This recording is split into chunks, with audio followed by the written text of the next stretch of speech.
What's up, Rockstars? Welcome to another topic news video. This one about a very large claim against one of the biggest companies in crowdfunded board gaming right now, where they're essentially being... The claim is that they're like using click farming and fake burner accounts and manipulating people into like going onto BoardGameGeek.com and essentially artificially making their games look great and amazing and in the hotness list and all this other stuff, right? That's the claim. We're going to go through a few talking points about that. I'll let you know my personal opinion on that right now.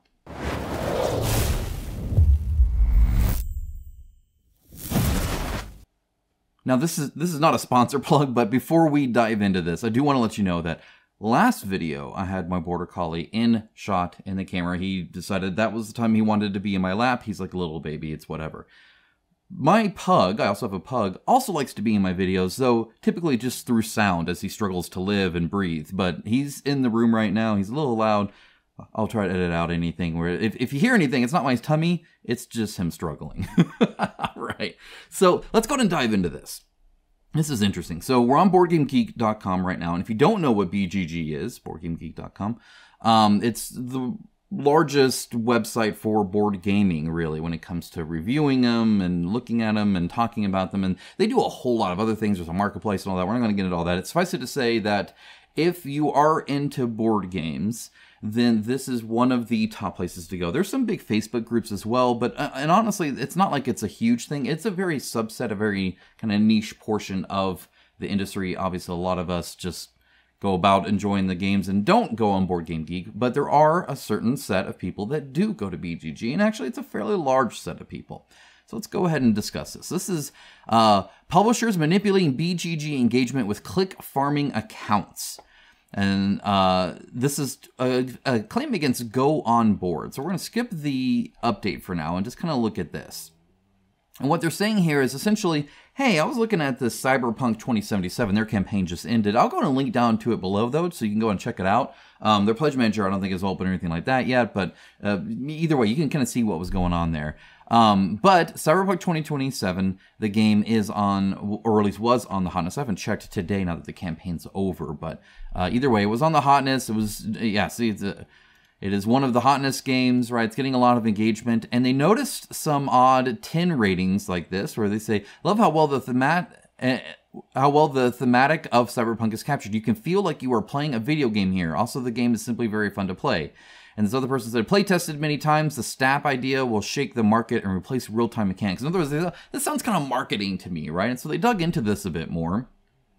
And you notice that the contributions of these people, so you can actually see what they've done on their website, very, very small, right? They've really only done a lot of Go On Board content. That's really all they're kind of focused on. And then right here, you can see that, this is the kind of stuff that they're doing, right? Of note, the board game designer and publisher is kind of noteworthy here. And then they go through their list here and look at that. It's all Go On Board stuff, right? Oh, look, they're following the CEO of Go On Board and Go On Board itself. Very interesting. And in fact, you can see here, they work at Go On Board. Right. So the update, I'm going through this to tell you kind of, here's everything that is being claimed, but then we're going to kind of go through the comments. I'm going to read most of them and then comment like my opinion on them one way or the other. Because I do have I think a fairly strong opinion on this when it comes to like a general, because it's not just crowdfunding. This is also other YouTubers, right? And this gets into the, how attached you are to a company and stuff like that. So I'm going to be talking about essentially board game coverage here quite shortly. But the update just says that, hey, it looks like there are many other profiles, they're calling them click farming profiles with zero community engagement that just kind of go through and just rate their stuff here, right? And so it says, it seems like Go On Board has used a wider team effort across a few years in order to exploit BGG systems to sell more games. This right here, exploit BGG systems to sell more games. My first comment, and I know that for a lot of people this is a big deal. For the people that BGG is a big deal to, this doesn't matter. It doesn't matter because they understand the rating system of BGG, and they see all the ones that counter all the 10s of a game you haven't technically played yet, allegedly. I'll talk about that shortly as well. But either way, a lot of people, a crowdfunding game will come up and they'll rate it a 10, and then they'll see all these things and they'll rate it a 1. So the rating system on BGG is already kind of bogus anyway. And anybody that's really into BGG tends to know that, right? People who aren't, honestly, don't really come across it too much. Or at least not to the point where they're going to look at it at this level. So if you type in Cyberpunk 2077, the board game, right, you're going to get the GameFound link, and you'll probably get the BGG link fairly up there as well. There might be another personal website or a popular video or something like that, but either way, in the top results, BGG will typically be there. And they can go and they can view the page and, you know, kind of do stuff there. But honestly, this isn't to the point, I think, where it's actually selling games, right? So I would caution against that. I'm not sure there's much they could do here that would necessarily sell games, because the people that are really into this know, right? My opinion on that. But either way, that's kind of the claim. Now, I do want to make it a point here that this kind of claim, right, that they're using click farming accounts and all this stuff, right? Like, this is worded very, like, strongly. Publisher manipulates BGG engagement with click farming accounts, right? There are times where that's pretty obvious, and there are times where some things aren't really understood. So we'll get into that. But let's go ahead and jump into some of the comments here. So if we scroll down here, we're going to see right here, I just want to clarify, once again, this is by Paul Und. You'll see him fairly often, because he's a good counterpoint to this. He's not the end-all, be-all when it comes to logic, but he's coming at this in a different way. So you're going to see kind of both. We do not have any fake accounts. As I mentioned in my previous response, everyone has the right to rate a game on BGG, including publisher team members. The ratings you're referring to are from real people who have genuinely played the game. What is more, one of the individuals you screenshotted... whose screenshot you shared is actually a board game author with a few games in their portfolio. Remember, I kind of mentioned that earlier. An organizer of Designer Camp, a Polish intra-industry event connecting authors and publishers. Okay, so stopping right there. This is, I think, an important part to look at with this. And again, I want to talk around this happening on Go On Board particularly, as well as a few other companies, and I'll get to that shortly. But when it comes to reviews, and when it comes to people that care about reviews, right, rating it a 10 or rating it a 1 or anything in between, a 9, whatever, I feel like there's a lot of misunderstanding of how board games are developed and rating systems in general, right? So I think a lot of people can't take their own hat off, and I can understand that. As somebody who kind of plays two different roles, right, where I'm still very much a consumer buying games, but at the same time I am a reviewer that gets sent early prototypes, for instance, right, is the fact that not everybody's coming at it from the same angle, right? Some people are devs, some people are playtesters, some people are reviewers, some people go to conventions and play games, some people are just buying games, some people played it at a friend's house once, right? Like, there's all this sort of stuff. And when it comes to ratings, all of those people are allowed, obviously, to rate their games, right? That is totally fine to do. There's also fans. There are people, especially, and I find this actually quite strong. There's some everywhere, but for the Polish industry, it's actually really strong. You see this a lot. You see it with Awaken Realms. You see it with Archon. You see it with Go On Board. There's a lot of these companies that like have a lot of either like pride in a local company, but also, like you said right here, this Designer Camp, a Polish intra-industry event connecting authors and publishers. When you get especially a subset or a smaller presence in an industry from your native nation, often they support each other, right? Like, they get the support that not everybody does, right? Like, they're really working on pumping up each other. You see this in minority groups and workplaces. You see this all over the place. Anytime there's a smaller group, they often have things that they do together to help each other out, right? And that can be with voting, that can be with connecting, that can be with getting more visibility that they may not normally get. Like, there's all this sort of stuff at play. So the idea that this is just consumers that have bought a game rating a game on BGG is just wrong. There are many other people coming out. I mean, often you'll read the credits. Go ahead in one of your board games, read the how many playtesters do they have? Often it's dozens of playtesters. And not only that, but that designated playtester typically plays with their family or with their friends or with, you know, whoever, right? I know when I have a prototype, often we'll play it, all right? That's kind of the whole point. And in fact, sometimes, you know, I'd invite people over, or I'd go to another person's house and we'd play the prototype with other people that aren't playtesters, with aren't reviewers. And there's nothing wrong with them going to vote it as well.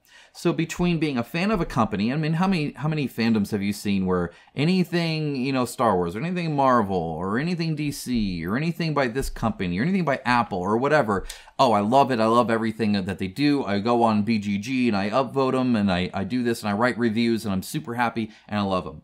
And there's nothing wrong with their opinion there either. So that's kind of really the big thing here. And it says right here, I also find it worth considering why numerous 1 ratings from people who haven't played the game and have very limited account history in BGG aren't seen as concerning. So flipping this over, it's hard to take your hat off of where you're coming from as a consumer, as a playtester, as a designer, whoever, right?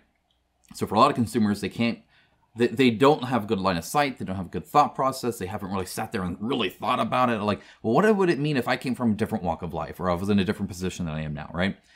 On top of that, anything that goes counter to what you think, right? So if I hate Apple and I see a whole bunch of people voting Apple 10s or are great or whatever, I'm going to be more hypercritical on them. And this is true. This is why I don't believe an unbiased thing exists. That's why anytime anybody's trying to sell you something that's unbiased, it's selling you something that's made up, right? Everybody's biased. Everybody has opinions, or you shouldn't be a reviewer. This is definitely one of those things where you will be more hypercritical to some companies than others, right? I'm like that. You're like that. We're all human. We all have opinions. Anybody with an opinion thinks that, right? It's like, oh, I like this company, so I naturally make more excuses or more leeway towards one thing than another. And so if you think this game is great, you're going to be upset at all those 1s. If you think the game is garbage, you're going to be upset at all those 10s. So the fact that they're only voting that and not pointing towards all the 1s that we often get on BGG, it's a very big problem there. Unlike Steam, who's really worked on like fleshing out the review system, BGG is far, far behind on that. So it's very much like if you know Steam from the video game industry, it's very similar to how it used to be, if that makes sense. So yeah, it is kind of noteworthy that obviously there's an agenda here, there's a personal opinion here that's kind of showing itself. But let's go ahead and go on.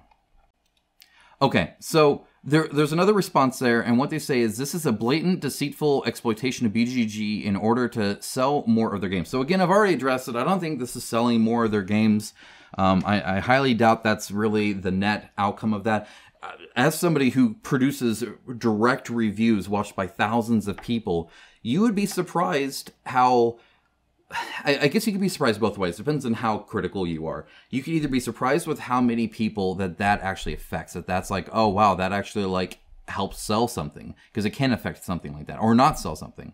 At the same time, you'd be surprised at how little that actually does too. Often people just want confirmation bias. They already are going to back it. They already have it. In fact, there are people that will back a game and then watch reviews of it because they're already set. They just want to be told they've been doing a good job. There are whole channels that help support that, right? There are whole video series that have dived into something like that, where it's like, hey, if you hate this game, you're gonna love this video. If you love this game, you're gonna love this video. Like, it's just there to feed that confirmation bias, right? So the idea that people are going to BGG and the difference between this is what's selling a game, it's kind of bogus.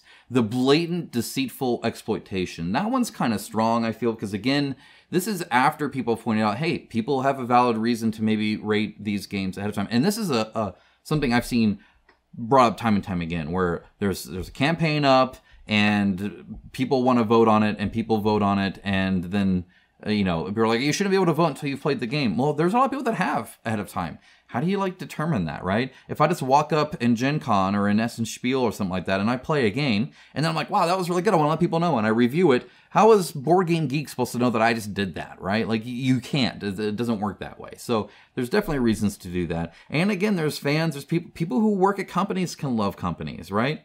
Like, that's an okay thing. often it's why they work at the company. A lot of people that work at a company love the stuff that that company does. Now, there's a whole other group that hate the place they work at, but often that's not actually the case, I feel, in the board game industry, by and large, for a lot of these crowd-funded board game companies. For the most part, I think everybody's kind of on the same page, rowing the boat the same direction, right? So if you work at Game On Board, you probably like the Go On Board products, what they make. You have this positive affiliation in your mind with it. You have this bias, and you're going to go and, hey, I love this, and I remember working on this, and hey, I remember when this picture was taken. I love this stuff, and you're going to love the game and be on it all. That's totally fine. Totally fine.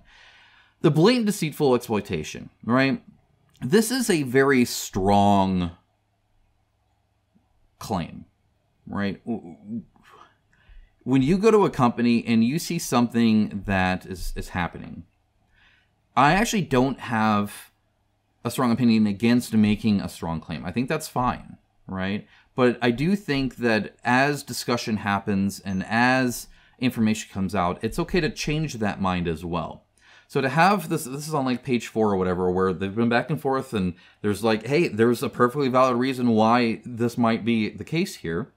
You've tagged multiple mods. None of them have done anything. They've been, it's BGG, so of course the mods are in the forums deleting posts that you can't see, right? And they've been doing that. So mods are actually even watching the conversation, but not removing a lot of these accounts. And that's because they're BGG saying that they're legit. So to continue doing that, to continue kind of making these strong claims, I think is a bit wrong here, right? I actually don't mind the claim, right? Because as far as you know, in your head, this doesn't make sense, right? And I've done that. Most people have. But just because you post online doesn't mean you can't change your opinion. Believe it or not, you can. Or at least tone down the wording on things. Well, I don't think that's a great thing for the industry. You can talk about that, but to see this as a blatant, deceitful exploitation, I think is a bit strong. Okay, so next up it says, the numbers you're presenting just don't add up. You've identified a few accounts of people who enjoy content published by the company they work for, some of whom even mention that in their bio. Now, I do think that's important. If you do work for something, it's typically important. Now, again, not everybody's in BGG doing enough to really update their profile bio and stuff like that. But I do think, in general, if you're sharing an opinion like, hey, I like this, I'm thumbing this up, I'm giving it a 10.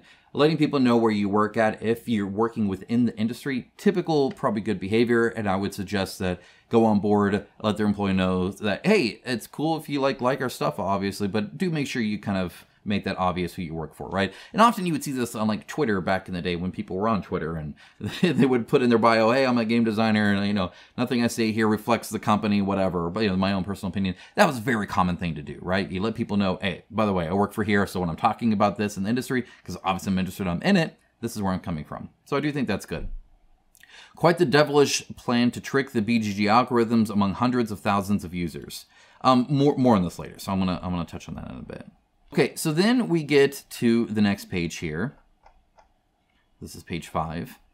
And we see here this person, a different person now, Oli, I can't say their name, but either way, they're saying they've managed a whopping 6.58 raw average, which is knocked down to 5.5 and something for the geek rating that determines rankings. Even if you disregard all the ones, let's assume they're all just balancing ratings for a second, it's only a 7.92, not a particularly impressive result.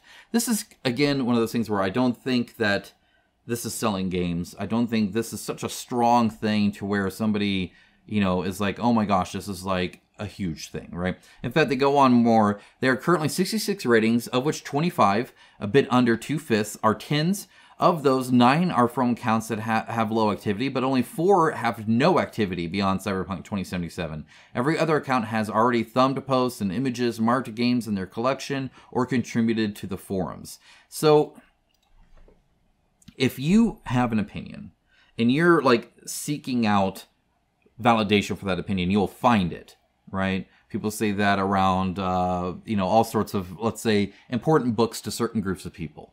That maybe were written a long time ago, right? And if you have a certain thing that you want to validate or justify, you can look in that book and find it, right? Like you can do that. And people do that with laws, people do that with everything, right? You seek the one thing, take it out of context, look at this. This is obviously huge, right?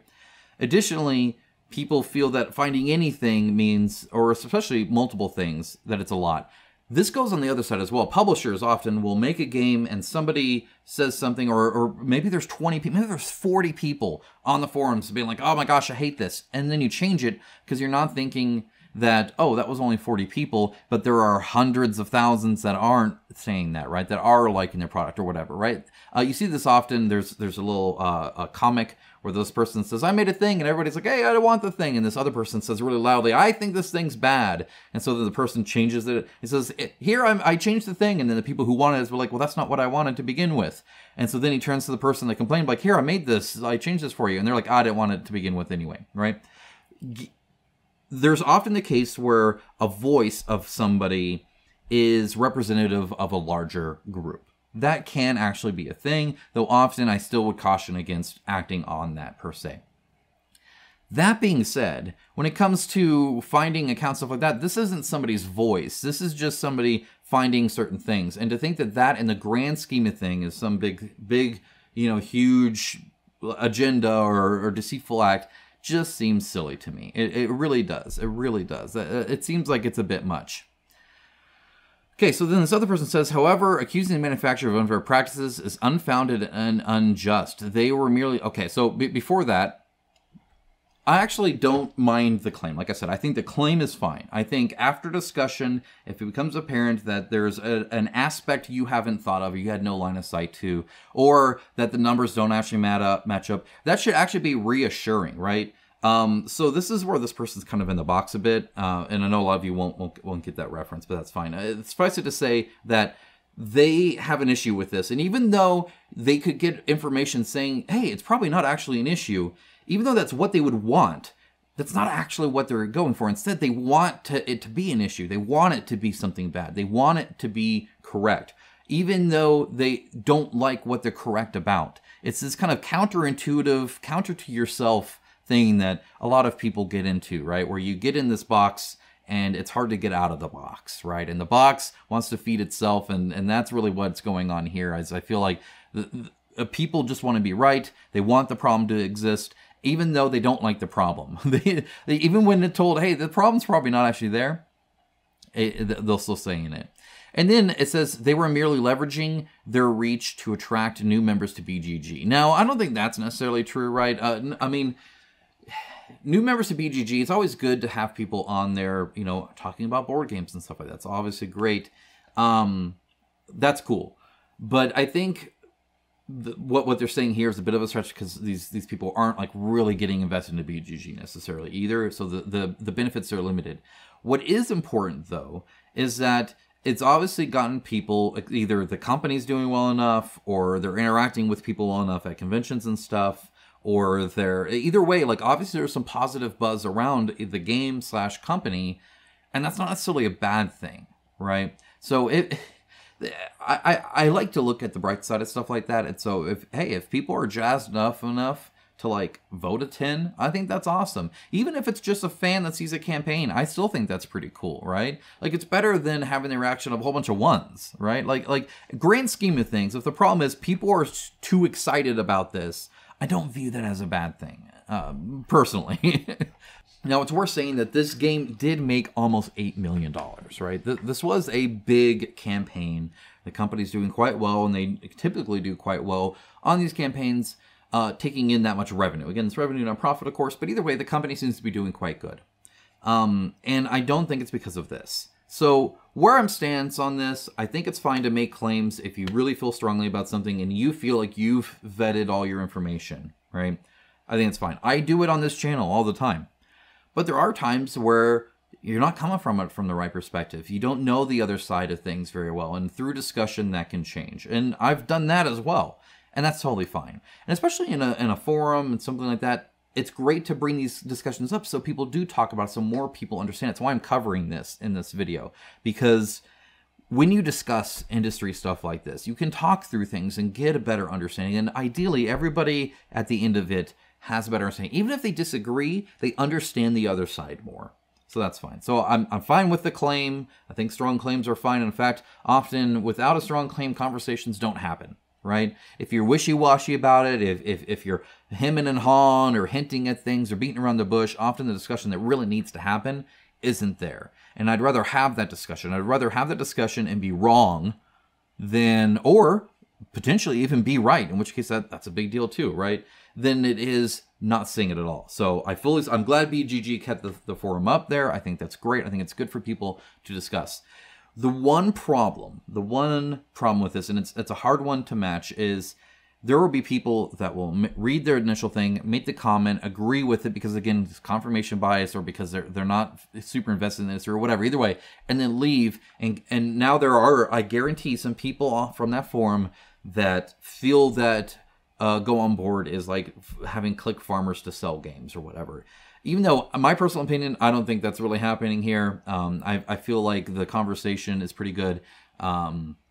But there are people that aren't part of that conversation. They'll just read the initial, oh my gosh, they're doing this, and then leave. This is a problem I have within my own videos, right? If all I do is cover that, and somebody clicked out of this video before I started covering the other conversations, they might have the same thing, right? Oh my gosh, Go On Board's doing this. You kind of can't help that, right? People will be invested as much as they want, and they can be right or wrong. That's why having the conversation with them is important, if they choose to, or if they make another claim or something like that. And eventually, hopefully, you get to a general consensus or knowledge base of how something is. But at the end of the day, life's imperfect, and you can't pick other people's investment in the conversation. So if anybody clicked off this video before that, they might have the wrong opinion, even of what my opinion on it is. There's nothing really to do about that. You can try and do that ahead of time, but then you're not really making those strong claims. And if you're not making the strong claims, often, again, the conversation doesn't happen. So I'm not inherently against that. And it's just a fact of life that there are going to be people that think wrongly, hence the original claim to begin with. At least my opinion, right? There will be some that, no, they have a valid point, and the counterpoints don't exactly match up. But for me, yeah, if you're a fan of a company, if you work for a company and you're reviewing, I mean, we have YouTubers that are doing this, right? There's nothing necessarily inherently wrong with that, as long as you disclaim it, people know it's whatever. And some people might not even read that disclaimer, and there's, again, nothing you can do about that. But that doesn't mean that their voice is robbed. That doesn't mean they can't have an opinion. That opinion might be a little biased, but it's a little biased even if you don't, right? I mean, the whole reason somebody would accept a job somewhere is because they like the company, ideally. So you liked the company before that anyway. So was it before? It's silly. It's silly to think. It's a very naive, and I used to have this opinion that if you're not attached to a company, you can't state an opinion. It just doesn't make sense to me. I think the voting's fine. As honestly, as long as somebody's played it, even if they've really played it, like because they're a designer of it or a playtester, that's better than half the tens and ones where people are just excited, right? I mean, grand scheme of things. So anyway, that's my opinion. What is your thoughts on this? Have you seen anything like this happen in our industry? What are your thoughts on Go On Board and their voting here? Personally, it doesn't surprise me when it comes to these type of companies, but everybody's got their fandom, I guess. Anyway, that's it for now. Yeah, let me know your thoughts, and I'll get back with another news video. I got an unboxing coming up, some more reviews, whole bunch coming up. So thank you so much for sticking around. Subscribe if you haven't. Guys, have a great rest of your day. Take care. Bye, guys.